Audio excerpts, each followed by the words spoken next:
Hello everyone, welcome to our channel. Telugu రాష్ట్రాల వాతావరణ పరిస్థితులు ఏంటి, ఏ జిల్లాలో వర్షాలు పడే అవకాశాలు ఉన్నాయి తెలుసుకునే ముందు మీరు ఇంకా మన ఛానల్ కనుక సబ్స్క్రైబ్ చేయనట్లయితే వెంటనే సబ్స్క్రైబ్ చేసి పక్కన ఉన్న బెల్ ఐకాన్ ని కూడా క్లిక్ చేసేయండి. ఇక లేట్ చేయకుండా వివరాల్లో కనుక వెళ్ళినట్లయితే బంగాళాఖాతంలో ఏర్పడినటువంటి అల్పపీడనం బలపడింది. దీని ప్రభావంతో రెండు తెలుగు రాష్ట్రాల్లోనూ రానున్నటువంటి 3 రోజుల తర్వాత వర్షాలు నమోదయ్యే అవకాశాలు ఉన్నాయని వాతావరణ కేంద్రం వెల్లడించింది.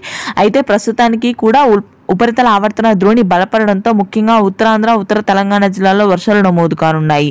శ్రీకాకుళం, విజయనగరం, విశాఖపట్నం, అదేవిధంగా పార్వతీపురం, మన్యం, మల్లూరు, సీతారామరాజు జిల్లాలో మోస్తరు వర్షాలు నమోదవుతున్నాయి. హైదరాబాద్ పరిసర ప్రాంతాల్లో కొంతమేర ఉష్ణోగ్రతలు పెరిగాయి. ఇక ఆ తరువాత ఉత్తర తెలంగాణలో కరీంనగర్, వరంగల్, భద్రాద్రి కొత్తగూడెం, ములుగు, నాగర్ కర్నూలు, కరీంనగర్, వరంగల్ ప్రాంతాల్లో మోస్తరు వర్షాలు ఉంటాయి. ముఖ్యంగా చూసుకున్నట్లయితే తూర్పు, అదేవిధంగా దక్షిణ తెలంగాణ జిల్లాలో మోస్తరు వర్షపాతం నమోదవుతుంది.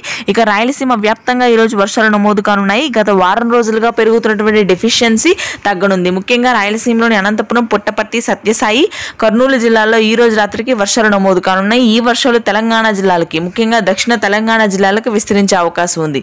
భారీ వర్షాలు నమోదు కానప్పటికీ మోస్తరు నుంచి తేలికపాటి వర్షాలు కురుస్తాయి. మధ్యాంధ్ర, గుంటూరు, కృష్ణా, కోనసీమ, ప్రకాశం, నెల్లూరు జిల్లాలో పొడి వాతావరణం కొనసాగుతుంది. ఇది ప్రస్తుతానికి ఉన్న వెదర్ అప్డేట్.